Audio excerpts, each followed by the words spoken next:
Bienvenido, bienvenida a un nuevo vídeo de Electrónica en Acción. Hoy hablaremos de la resistencia e impedancia equivalente. Veremos qué es, para qué sirve y sobre todo cómo calcularla. En esta primera parte del vídeo nos centraremos en la resistencia equivalente.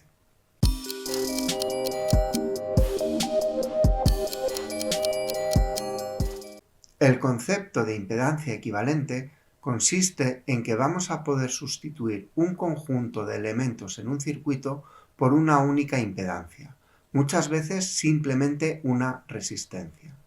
La principal aplicación es simplificar el circuito para facilitar su análisis.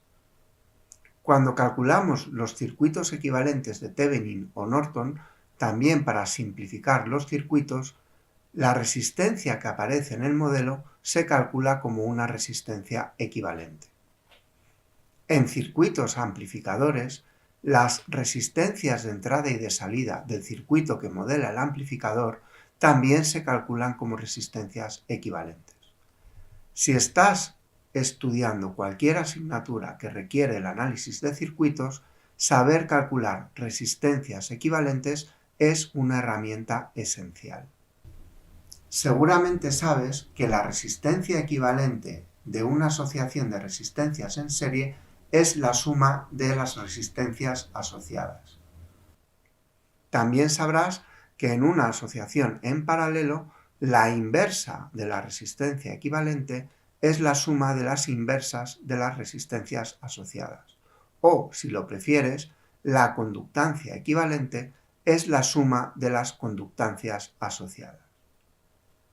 Pero ¿recuerdas, si es que te lo han contado alguna vez, cómo se obtienen estos resultados? Por ejemplo, ¿sabrías calcular la resistencia equivalente del conjunto que aparece en la figura? Te recomiendo que pares el vídeo y dediques unos minutos a pensarlo. Te habrás dado cuenta de que en este caso no es posible obtener una resistencia equivalente aplicando los resultados de asociación en serie o en paralelo. ¿Significa eso que no podemos calcular una resistencia equivalente? Quizás has pensado que por lo menos podríamos medirla en el laboratorio. Justamente eso es lo que vamos a hacer. Aquí tenemos el montaje de la asociación de resistencias cuya resistencia equivalente queremos calcular. Lo único que tenemos que hacer es conectar el ómetro y directamente medir el valor. Problema resuelto. ¿O no? Porque realmente medir la resistencia nos acerca a saber calcularla. La respuesta es que sí, si tenemos en cuenta cómo funciona el ómetro, porque en nuestro cálculo vamos a hacer exactamente lo mismo. Para medir la resistencia, el ómetro aplica una corriente conocida y mide la diferencia de potencial entre sus extremos. La resistencia la obtiene aplicando la ley de Ohm como el cociente entre la tensión y la corriente. Es exactamente el mismo resultado que se obtendría si midiéramos una resistencia del valor de la resistencia equivalente. Volviendo al laboratorio, aquí hemos conectado una fuente de alimentación a nuestra asociación de resistencias. Estamos midiendo la corriente suministrada y con un voltímetro medimos la diferencia de potencial. Como puedes ver, obtenemos la resistencia equivalente aplicando la ley de Ohm y obtenemos el mismo resultado que con la medida anterior. En general, tienes dos opciones para calcular la resistencia equivalente. La primera consiste en aplicar una corriente conocida, aquí la he llamado I sub m, la puedes llamar como quieras, y a continuación calcular la diferencia de potencial entre los extremos de la asociación.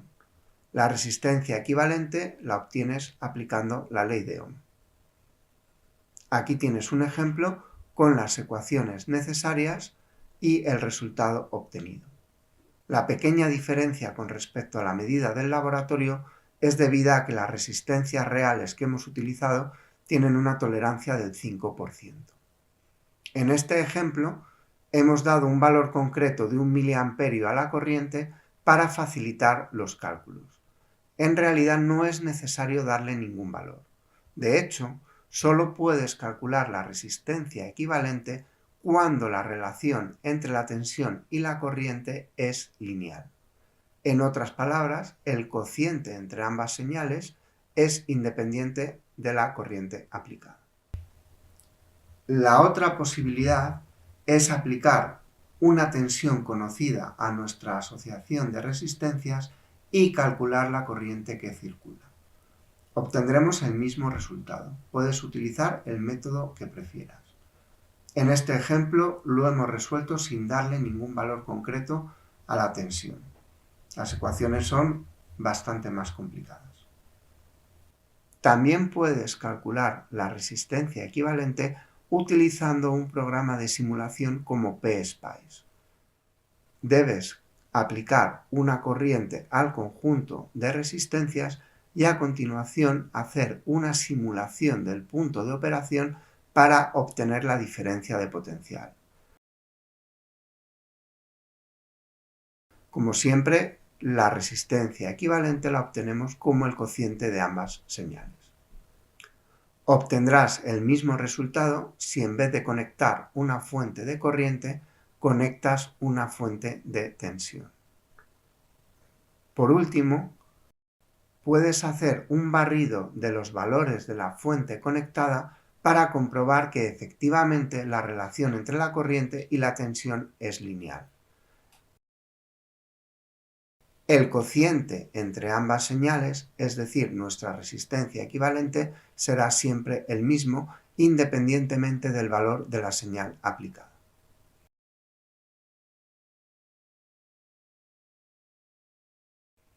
Y hasta aquí nuestro vídeo sobre resistencia equivalente. Espero que te haya sido de utilidad. En el próximo vídeo hablaremos de la impedancia equivalente.